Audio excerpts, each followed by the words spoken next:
2 Kings chapter 25.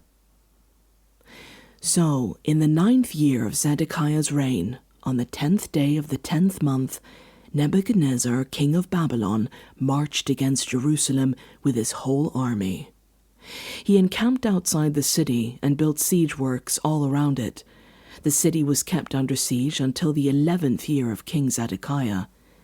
By the 9th day of the 4th month, the famine in the city had become so severe that there was no food for the people to eat. Then the city wall was broken through, and the whole army fled at night through the gate between the two walls near the king's garden, though the Babylonians were surrounding the city. They fled toward the Arabah, but the Babylonian army pursued the king and overtook him in the plains of Jericho. All his soldiers were separated from him and scattered, and he was captured. He was taken to the king of Babylon at Riblah, where sentence was pronounced on him. They killed the sons of Zedekiah before his eyes. Then they put out his eyes, bound him with bronze shackles, and took him to Babylon. On the 7th day of the 5th month, in the 19th year of Nebuchadnezzar, king of Babylon, Nebuzaradan, commander of the imperial guard, an official of the king of Babylon, came to Jerusalem. He set fire to the temple of the Lord, the royal palace, and all the houses of Jerusalem. Every important building he burned down. The whole Babylonian army under the command of the imperial guard broke down the walls around Jerusalem. Nebuzaradan, the commander of the guard, carried into exile the people who remained in the city, along with the rest of the populace and those who had deserted to the king of Babylon. But the commander left behind some of the poorest people of the land to work the vineyards and fields. The Babylonians broke up the bronze pillars, the movable stands, and the bronze sea that were at the temple of the Lord, and they carried the bronze to Babylon. They also took away the pots, shovels, wick trimmers, dishes, and all the bronze articles used in the temple service. The commander of the imperial guard took away the censers and sprinkling bowls, all that were made of pure gold or silver. The bronze from the 2 pillars, the sea, and the movable stands, which Solomon had made for the temple of the Lord, was more than could be weighed. Each pillar was 18 cubits high. The bronze capital on top of one pillar was 3 cubits high, and was decorated with a network and pomegranates of bronze all around. The other pillar with its network was similar. The commander of the guard took as prisoners Sariah, the chief priest, Zephaniah, the priest next in rank, and the 3 doorkeepers.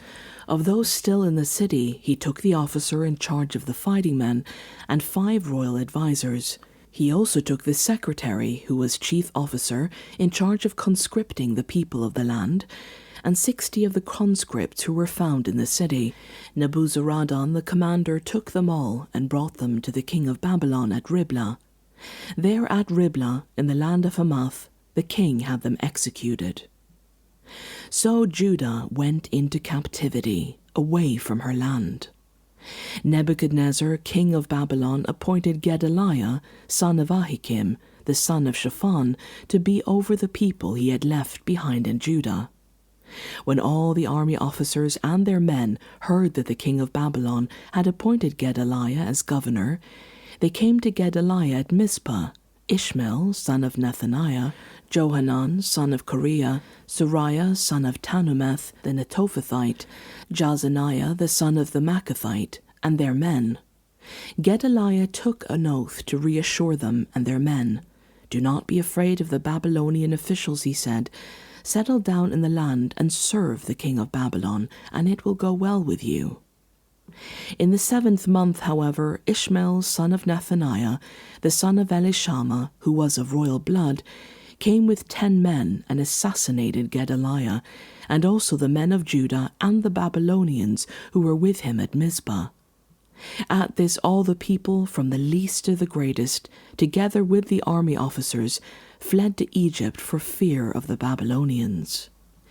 In the 37th year of the exile of Jehoiakim, king of Judah, in the year Awel-Marduk became king of Babylon, he released Jehoiakim, king of Judah, from prison. He did this on the 27th day of the 12th month. He spoke kindly to him and gave him a seat of honor higher than those of the other kings who were with him in Babylon. So Jehoiakim put aside his prison clothes, and for the rest of his life ate regularly at the king's table. Day by day the king gave Jehoiakim a regular allowance as long as he lived.